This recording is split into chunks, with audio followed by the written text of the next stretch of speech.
distinctive place. So what are some of your other favorites? Well, there's so many. Some of them they just slip into conversation quite routinely. My favorite for the longest time was pre-porn because I thought I'd invented it. But air dash is another Indianism.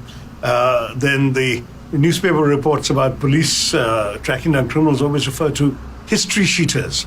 That is a criminal with a long record of crimes. It's called a history sheeter. Where that comes from is all Indian English. Then there's, of course, the expressions, of which the most famous one is please adjust.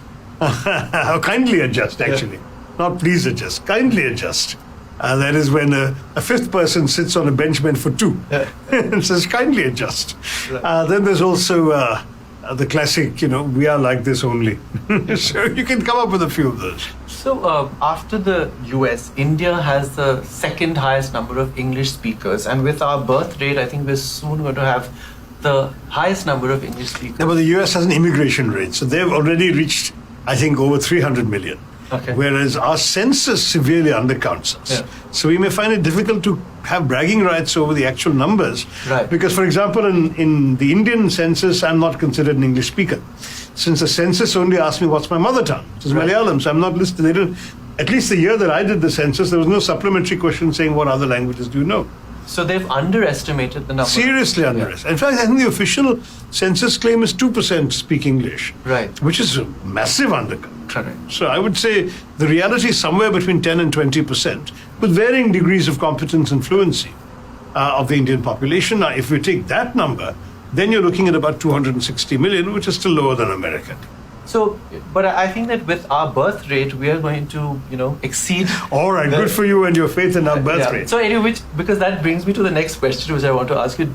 With the growing number of English speakers in India and with our growing influence in the world, do you think that passengers on the London Underground wearing cashmere sweaters will ask other passengers to kindly adjust?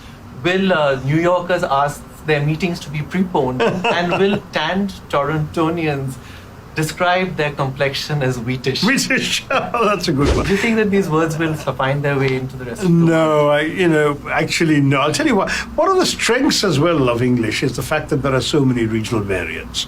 That, there's a very distinctive Australian English, which even New Zealanders can tell apart from a New Zealander's English, so we probably can't.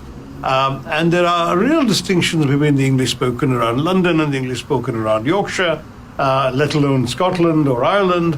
And all these variations have what makes it distinctive, and therefore Indian English has every right to be as distinctive as Irish English or American English. And it's curious, for example, that in India, at least for the longest time, I've not heard it much since returning to India, but when I left India, people still spoke in furlongs. How far are you away? Oh, it's just a couple of furlongs down the road. But no one in England has used furlong for 100 years. So we had a word in English. Yeah. Then there are these Indian words which don't exist in any Indian language and don't exist in any other form of the English language, like brinjal. Right. So in the Western world, it's eggplant, right? Yeah. And in India, there is no Indian language where it's called brinjal. It's called bengan, it's called vaidaringya in Malayalam, begun in Bangla. Yeah. But you can't have anyone saying brinjal except in Indian English. Right. So where did it come from? I haven't looked it up. But the fact is, it's an Indian English word that only exists in Indian English.